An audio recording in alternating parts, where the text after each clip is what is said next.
શહેર કોંગ્રેસમાંથી મારા ઘરનાની ટિકિટ કન્ફર્મ થઈ ગઈ હતી વોર્ડ નંબર 7માંથી, પણ લિસ્ટમાં નામ આવી ગયું. અકેલાવારે શનિવારે નામ લખ્યું, વેસ્ટડેવારે કાલે નામ લખ્યું કે ભાઈ તમારું કન્ફર્મ છે. પ્રદેશ શહેર પ્રમુખે પણ મને કીધું કે તમે તૈયારી કરવા માંડો ચૂંટણીની, તમારું નામ કન્ફર્મ થઈ ગયું છે. મારી સાથે પછી કાલે જ દગો કરવામાં આવ્યો કે તમારા મિસિસનું નામ કાપવામાં આવ્યું છે, મેન્ડેટ બીજાને આપી દેવામાં આવ્યું છે. ભાઈ મારા પપ્પાજી સ્વર્ગસ્થ દયાભાઈભાઈ ગોહેલ રાજકોટ શહેર કોંગ્રેસ સેવાદળના શહેર શિક્ષક રહી ચૂક્યા છે. હું પોતે પૂર્વ પ્રદેશ મંત્રી રહી ચૂક્યો. છેલ્લા 50 વર્ષથી મારો પરિવાર કોંગ્રેસ સિવાય બીજા કંઈ પક્ષમાં નથી ગયો.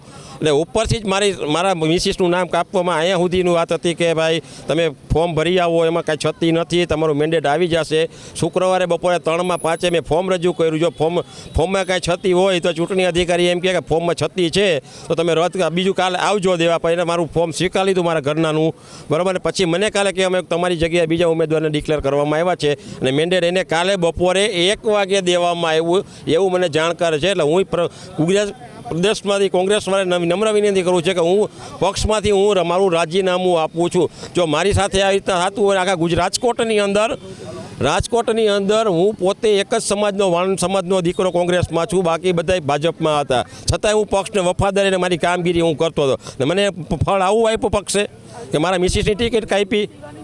સમગ્ર બાબતમાં મને ખબર છે, પણ મારે નામ નથી દેવું. ઉપર લેવલથી નીચે શહેર પ્રમુખમાં વાક નથી.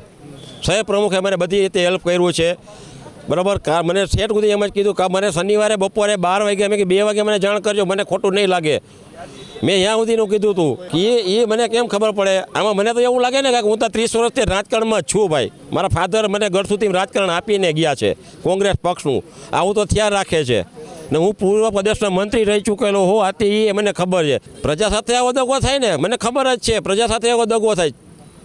અત્યારે પહેલીવાર આટલા વર્ષમાં પહેલીવાર કોંગ્રેસ પક્ષે મારી નિષ્ઠા જોઈને ટિકિટ આપી. એ શહેર પ્રમુખને આભારી છું કે શહેર પ્રમુખ રાજદીપસિંહે મને ટિકિટ આપી, પણ ઉપર લેવલથી જ મારી ઘરનાની ટિકિટનું મેન્ડેટ આવ્યું નહીં. મને ત્યાં સુધી કીધું કે તમારા ઘરનાનું મેન્ડેટ આવી ગયું, તમે પ્રચારમાં લાગી જાઓ. લોકોને હું અપીલ કરું છું કે ભાઈ કોંગ્રેસ પક્ષે તમે મત દેતા નહીં ને હું પક્ષમાંથી હું રાજીનામું આપું છું.